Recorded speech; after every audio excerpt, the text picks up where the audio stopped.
HighBridge, a division of Recorded Books, presents The Sixth Conspirator, a novel, by Max Byrd, read by Shawn Compton. Mr. Lincoln is, I think, the ugliest man I ever put my eyes on.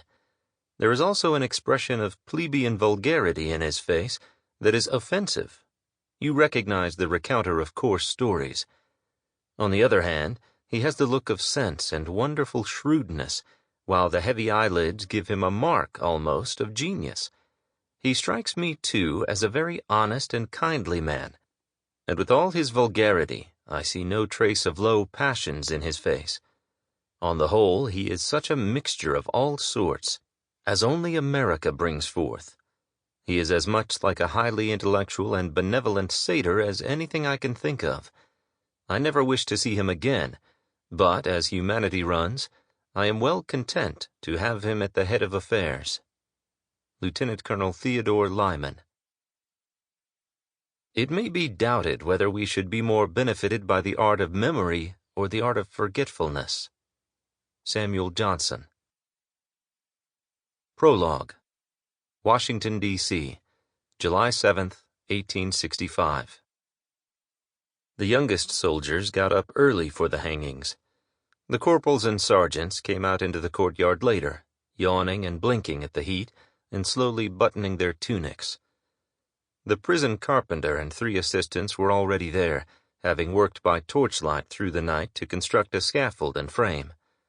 Just after 8 o'clock, the captain in charge, a former sheriff and hangman, arrived and began to prepare 4 ropes and nooses from the 90 feet of 2/3 inch thick Boston hemp that the Navy Yard had supplied the previous evening.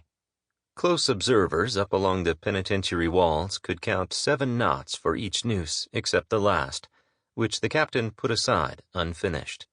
But most eyes were fixed, not on the courtyard where there was only the hangman and scaffold to see, but on the open road that led north from the old Arsenal Penitentiary gate to the end of Delaware Avenue. All the way up the road, and presumably up Delaware Avenue as far as the distant white dome of the Capitol, soldiers had been posted in loose formation, keeping the crowds of sightseers off to the sides and leaving a clear path through the center in case a messenger would come galloping down from the White House with a pardon in his satchel. Because nobody in the prison, nobody in Washington City, nobody in Maryland or Virginia or the Eastern Seaboard or the whole vast green inland space of the 35 United States, now growing still and hot under the rising sun, nobody in the civilized world thought that the American government would hang a woman. Back down in the courtyard, the carpenter had completed the scaffold and started to hammer rough, unpainted pine into coffins. In the northeast corner of the yard, a detail of soldiers had set about digging 4 new graves in the hard-baked ground. But it was the scaffold, 40 feet away from the high south wall, that dominated the scene. A great machine of death, according to the single newspaper reporter who was allowed to approach the structure. Including its massive oak crossbeam, it stood at least 20 feet high, almost reaching the guard's walkway on top of the brick walls. The reporter counted and held up his fingers. The prisoners would have to climb 13 steps from the ground to the platform, the traditional number since the days of Oliver Cromwell. Toward the front of the platform were 2 wide trap-doors attached by iron hinges. Each trap-door was held up by a single, surprisingly thin wooden pole. When the signal was given, someone would have to knock the 2 poles aside so that the traps would fall open and the prisoners would drop. The executions had been ordered to take place between 10 o'clock and 2 o'clock, though, shockingly, the prisoners themselves had only learned of it the night before, when letters were delivered to their cells along with their suppers. Almost at once, their lawyers had begun frantic steps to stay the order, and at midnight a civilian judge had actually issued a writ of habeas corpus for Mrs. Mary Surratt, commanding the government to bring her to his courtroom by 10 o'clock that morning. Just as his predecessor had done, President Andrew Johnson had written his own counter-order, suspending habeas corpus, and sent it to the judge. At 11:25, a few soldiers came into the courtyard with a pair of cannonballs. They mounted the scaffold, placed a cannonball on each of the trapdoors and proceeded to test the mechanism. For some reason, the trapdoor nearer the prison, the one that would hold Mary Surratt and Louis Payne, failed to open when its prop was kicked away. The soldiers tested it 6 or 7 times until it functioned properly. Each time they tested, the door slammed downward with a loud, violent bang that could be heard in the cells and out in the road. By noon, although the government had printed only 100 official tickets of admission, at least 1,000 spectators had jammed into the rooms, windows, and walkways of the 2 adjoining prison buildings. One window in the center was reserved for the photographer, Alexander Gardner, whose bulky stereopticon camera poked its glossy black snout into the stifling heat like a miniature cannon. At 12:15, 3 nooses were tied to the crossbeam. In the northwest corner of the courtyard, in the shade, 2 bored soldiers built a miniature gallows out of scrap wood and with mock solemnity took off their caps and hanged a rat. Off to one side, watching them and wearing an expression of unreadable blankness, stood Major Mary Edwards Walker, an Army surgeon, the first woman ever to hold such a position, an outspoken supporter of women's rights, and known, when out of uniform, to wear the bloomer costume. At 12:30, a carriage came rolling down the penitentiary road at high speed, and every soldier around the perimeter was shouted to attention, sparking the sudden excited rumor that a rescue attempt was underway. Confederate soldiers would spring out of the ground, reborn. An escape ship was planning to enter Greenleaf Point with its guns blazing. Some said artillery fire could distinctly be heard across the Potomac. In fact, the carriage contained only General Winfield Scott Hancock, who walked quickly through the main gate and disappeared. Soldiers and spectators alike turned back toward Delaware Avenue and the Capitol. At 12:45, soldiers placed 4 wooden chairs on the platform, 2 behind each trapdoor. At 1 o'clock, even as more rumors of an imminent pardon or rescue swept through the crowd, a new detail of soldiers took their places around the base of the scaffold. Then General Hancock pushed open the heavy wooden prison door and ordered them to parade rest. The crowd went silent. Those closest to the prison door heard a brief, almost whispered exchange between Hancock and the captain. "You may proceed, Captain." "Her too?" "Her too." The captain picked up the unfinished 4th noose and hastily tied it. A moment later, Mary Surratt emerged from the same door, arms supported by 2 soldiers. She wore a black dress and black veil and bonnet, and at the sight of the graves and the huge scaffold 50 feet away, she staggered and tried to turn back. The soldiers gripped her tightly and half carried, half dragged her up the steps to the platform. Behind her came 2 Roman Catholic priests with crucifixes, murmuring the church's last rites.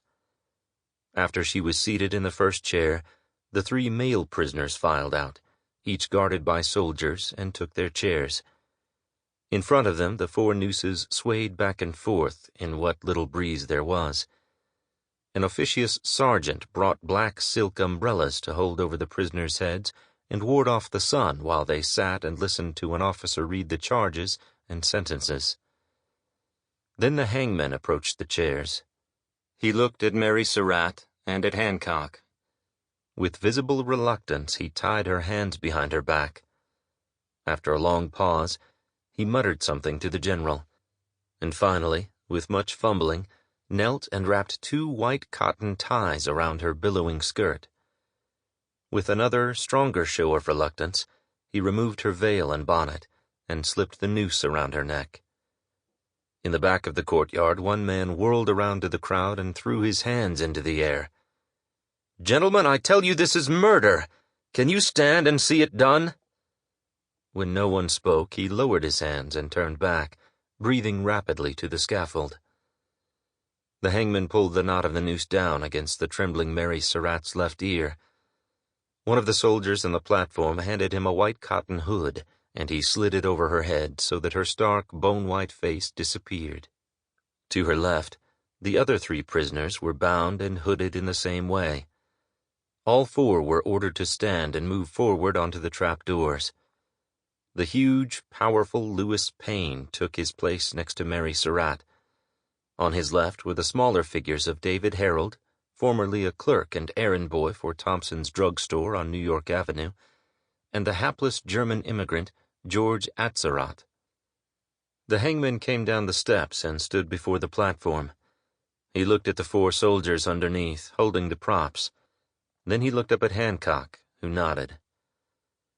He clapped his hands once, twice, and on the 3rd clap the soldiers butted away the poles, and the trapdoors dropped with a heavy slam. The crossbeam creaked and groaned with the weight, and the crowd of spectators let out a long, soft, collective sigh like the rustle of dry leaves.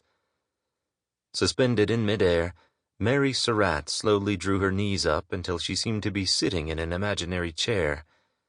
Then she began to shake from head to toe. Lewis Payne kicked once and was still. John Wilkes Booth, shot to death 2 months ago in a Maryland barn, already lay buried in a secret grave underneath a storage room floor in the prison. When Mary Surratt, sheathed in her black dress, at last stopped twitching, all of the conspirators who had plotted to murder Abraham Lincoln were dead. All but one. Part 1. Washington City, January 1867. 1. All but John H. Surratt, Jr. The fifth conspirator, as the newspapers, monotonous as sheep, invariably called him. The hanged Mary Surratt's fugitive son was known to have been a secret Confederate courier for the last 2 years of the war, and a close friend of the assassin Booth. He was the only one of Booth's coterie who was allegedly not in Washington the night Lincoln was shot. Allegedly. But because nobody saw Surratt that night, it had taken almost 48 hours before he was tied to the plot, and by then it was much too late. He was last reliably seen, in fact, 2 days after the assassination, buying clothes in a shabby dry goods store near the train station in Elmira, New York. After that, though federal detectives rushed to Elmira and fanned out across the whole Northeast, Surratt simply disappeared from view, gone to ground like a burrowing animal. It was a full 1.5 years after Lincoln's murder, on November 23, 1866, before the War Department could announce that the fifth conspirator had finally been captured in, of all the unexpected places in the world, Alexandria, Egypt. "And now that we've got him, we'll hang him, just like his mother," Daniel Keach said with his usual sneer. "Hang him till he shits his pants just like her." "Shut up, Keach," Quintus Oakes glowered at his former colleague. "Watch your mouth." Nobody else, however, seemed to mind Keach's language. On Oakes's left, as if indifferent to boys quarreling, General George H. Sharpe studied a blue cardboard State Department file with his name on it, and dated that very day, January 4th, 1867. He murmured, "Quint, Quint," but didn't look up. Behind an enormous, many-paneled desk, lighting what was, by Oakes's count, the 3rd cigar since they had sat down in his office, Secretary of State William Seward was intently watching Oakes. "It says here," General Sharpe read, "that when the Marines caught him, he was wearing the uniform of the Papal Zouaves. I didn't know that." Seward flapped away smoke with his left hand. "He was indeed. He was wearing a red turban and gray canvas leggings, and he had a long blue sash for a belt, the very picture of a Papal Zouave. He came strutting off the mail boat from Malta, and our consul in Alexandria was on the docks and recognized him, and clapped him in the brig. I remember that just about the first casualty of the war I ever saw was Colonel Elmer Ellsworth, killed across the river over there in Alexandria, Virginia, as it happens. And he was dressed in the Zouave uniform. His whole regiment was, a bunch of former New York firemen. They thought it looked martial and distinguished. He was shot trying to haul down a Confederate flag somebody had run up on a hotel roof. Before that, he'd been a clerk in the President's law office." When Seward referred to the President, Oakes thought, pulling his mind away from Keach and his unhealthy nature, there was no need for a name. Vice President Andrew Johnson might have taken the oath of office, but for men like Seward and General Sharpe, the only president who counted now lay in his tomb half a continent away in Springfield, Illinois. "Apparently," Sharpe said, still reading, "Surratt enlisted in the Zouaves last December." Seward nodded. "But we only found out in August, and then we asked the Vatican to arrest him, which they ultimately did around the 1st of November. Then he somehow escaped, and got away to Naples, and from there to Malta, and from Malta on, of course, we were looking for him." "Somehow," Keach repeated with the same sneer. "The Vatican let him go. They knew who he was. They just never liked Lincoln, that's all. They were glad to see him dead. The Catholic Church favored the South, and they let him go. Plain fact." "Where's Surratt now?" Sharpe asked. "He's in irons in a locked and guarded cabin on the USS Swatara," Seward said. "That's one of our new sloops. He's heading home from Egypt. It took almost a month to get all the paperwork done in Cairo, or he'd already be here. I had a telegram yesterday that they'll reach Baltimore on February 18th. We'll put him on trial June 1st. "Well, if you already have him, Mr. Seward," Keach said, "and the trial date is set, why on earth did you and the General call us here?" Seward leaned forward and peered over his cigar. "You don't say much, do you, Captain Oakes?" "Captain Oakes didn't want to come," Sharpe said. "I had to drag him down from New York." "A brigadier general can be very persuasive," Oakes said dryly, "even if you're out of the Army." Seward gave a soft, gravelly-voiced chuckle, but he didn't, Oakes noted, answer Keach's question. Instead, he got up from his smoke-obscured desk and walked over to the big, double-framed window beyond their chairs. The Secretary of State, it was obvious, dressed with a politician's flair for capturing attention. He wore yellow pantaloons, a yellow waistcoat, and a contrasting old-fashioned black frock coat. He was about 60 years old, Oakes guessed, 10 years older than General Sharpe, with thin white hair that might have been auburn in his youth, and a hooked nose big enough and sharp enough for most people to say he looked like a parrot or a red-beaked macaw. But few people looked at his nose anymore. The reason was even more obvious than his yellow waistcoat. The same night that Abraham Lincoln was shot, Booth's co-conspirator Lewis Payne had forced his way into Seward's bedroom and slashed his face and neck so terribly with a knife that for weeks Seward's life hung in the balance. A specialist dentist had made a jaw splint for him out of vulcanized rubber that was fastened by screws driven into the teeth, which must have been an incredibly painful process, Oakes thought. Even now, General Sharpe had warned them, the secretary sometimes had to hawk loudly and drain saliva out of his cheek with a tube, and the best policy was to look away while this operation went on. But in the cold afternoon light of the window, it was hard to avoid seeing the long, loose flap of discolored skin on his right cheek, or not to notice that Seward made a special effort to keep his profile turned the other way. The Fifth Conspirator, Oakes thought, ought not expect much mercy from Seward's quarter. And none at all from Daniel Keach, who was staring openly at Seward's scars. During the war, Keach, the son of an impoverished Irish immigrant, had never risen higher than sergeant, though he petitioned regularly for a field commission. After the war, thanks to his cleverness with numbers, he had found a job in a New York City bank, but dealing with widows' and orphans' savings hadn't changed one atom of his innately violent nature. "I wouldn't bother bringing him back," Keach said. "If it was up to me, I'd drop him overboard in the middle of the Atlantic and feed him to the sharks." "And what about due process?" Seward asked without looking around. "Trial by jury? Habeas corpus?" "I would appeal to a higher law," Keach said and smirked.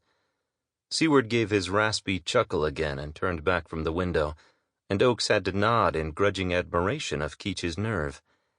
If William Seward was famous for anything among the general populace of the United States, he was famous as the author of two remarkable phrases, The first was his prophetic description in 1858 of the coming irrepressible conflict between the North and the South, and the second was his claim 9 years earlier that, although the Constitution sanctioned slavery, there was nonetheless an appeal open to a higher law.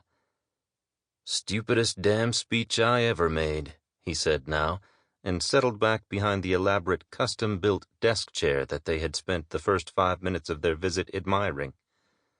It contained, they had been shown in detail, special hidden compartments for cigars, ashes, pens, ink, all linked and concealed by hidden panels. Not a bad image, Oakes had begun to think, for Seward's own secretive and compartmentalized mind. There was also a small swiveling writing board carpentered onto the right armrest of the chair, which the secretary began to work thoughtfully back and forth, as if pondering a decision. General Sharpe didn't care for silences. "When they shot Lincoln on April 14th, he said, slapping the cardboard folder closed, Surratt went straight to Canada, with that one stop at Elmira." He began tapping the folder with his index finger in a slow, maddening, unstoppable rhythm Oakes remembered from the war, when Sharpe's temper would begin to rise. "It says here he traveled from New York to Montreal on the train, and he stayed in some kind of convent or monastery there, then took a ship to Liverpool. Then he went to London and stayed some months. Then he went to Paris and Rome and finally God-forsaken Egypt. Where the hell were the British police? Or the French?" Seward stopped fiddling with his special chair. He planted his elbows on his desk and stared straight ahead at Oakes. "What do you make of all that, Captain Oakes?" "He had to have help," Keach answered for him. "Surratt was an unemployed, penniless clerk. He couldn't possibly have traveled to all those places without somebody helping." "Captain Oakes?" "There was money and there was help," Oakes said. "There was a sixth conspirator, and that's why you called us here." 2. There are some people you just love. Quintus Horatius Flaccus Oakes, whose Latin-besotted father had much to answer for in giving him that knotted kite's tail of a name, put down his second glass of mediocre claret and allowed himself a small but thoroughly genuine smile. Out in the lobby he could see General Sharpe briskly making his way between the reception desk and a row of sickly yellow palms that the management of the Willard Hotel mistook for ornamentation. It was 10:15 p.m. by the big round railroad clock over the bar, nearly 5 hours after their meeting with Secretary Seward had ended with some acrimony, and Sharpe was half an hour late, which was unlike him in the extreme. The shoulders of his elegant black civilian overcoat, Oakes could see, were dusted with snow, where 2 years ago the epaulets and stars would have been. His gray slouch hat was turning dark in spots. For a small man, Oakes remembered, the general somehow always cut a broad swath through a crowd. On either side of him, people were stepping back quickly to let him pass. 2 Negro porters bowed in unison. The white assistant manager behind the desk called out a greeting. "You're going to have to change your mind, Quint," Sharpe grunted as he pulled out a chair and sat down. "And get your hair cut, too." He twirled his finger in the general direction of the hair that, since the war, Oakes had let grow down to his collar. Oakes let his smile fade.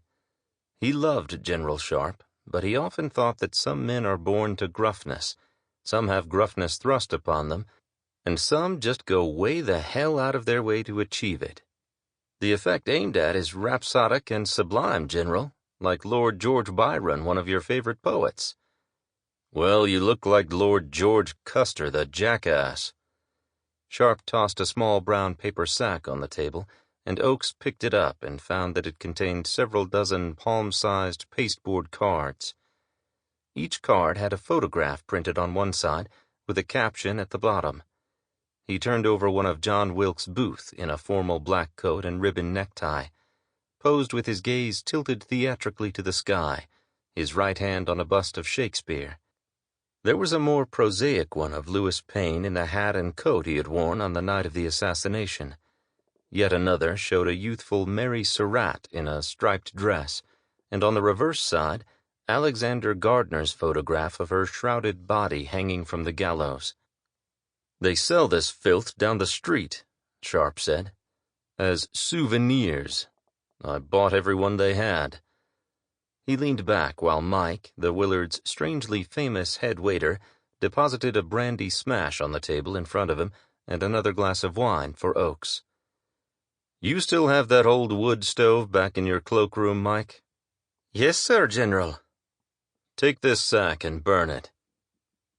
Although everybody in Washington knew he had been born and reared in Bethesda, Maryland, the famous head waiter affected a thick Irish brogue. "In the fire, sir," he said. "Right away, Faith." Sharpe watched his retreating back and then turned in his chair to study the row of faces lined up in the mirror behind the long bar.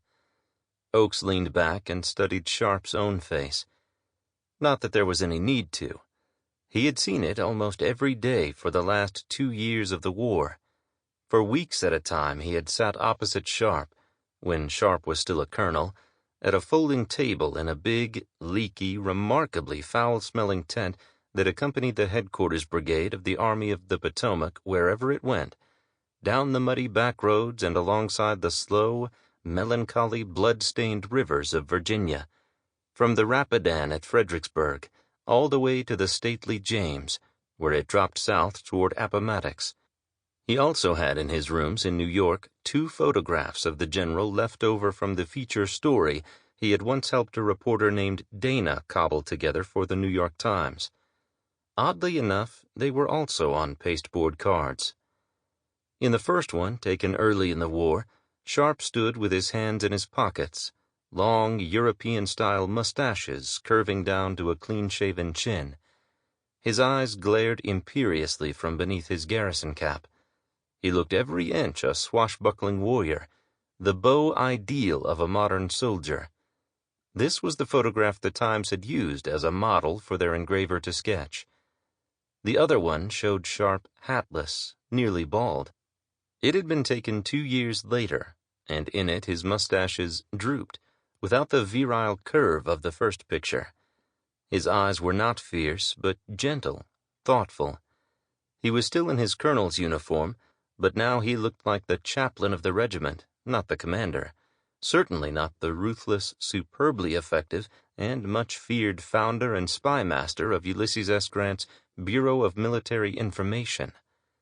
When Oakes had briefly studied painting in Paris, one of his several misadventures in trying to find a path in life, he had been shown a novelty drawing of a rabbit that flickered back and forth as you looked, and mysteriously became, if you stared long enough, a snarling bear. Which picture was Sharpe? Whichever one you chose, he thought. "Seward," the actual man in front of him said as he turned back from the bar, "was not very happy with you, Quint." For a diplomat, he made that pretty plain. 2 months is what he's asking, Sharpe said. 3 at the most. People don't tell Seward no. It'll take 6 months to do what he wants, and you know it, General. And if they delay Surratt's trial, that's another 6 months. Too long. Much too long. Oakes pushed his wine glass to one side in as obvious a gesture of impatience as he could permit himself. "I have plans anyway. Seward said he knew your father years ago, back in Connecticut." Sharpe took a sip of his brandy smash and wiped his mustache carefully. Now he looked like a cat, Oakes thought, and remembered that yet another complication of Sharpe's character was the rugged spymaster's incongruous love of cats. In his home in Kingston, New York, he and his wife kept a regiment of them underfoot, in the dining room, in the guest room. Oakes hated cats. "Everybody knew my father," he said shortly. He pulled his wine glass back and brought it up to his mouth, then put it down again without drinking. "And as everybody reminds me, he was the best lawyer in New England, except for maybe you, and the best governor in the history of Connecticut. If he hadn't been too old to join up, he would have undoubtedly been the best general in the army, and the stubbornest, just like you." Sharpe smiled. Oakes expected to see him bring up his paw and lick his whiskers. I learned one thing. Sample complete. Ready to continue?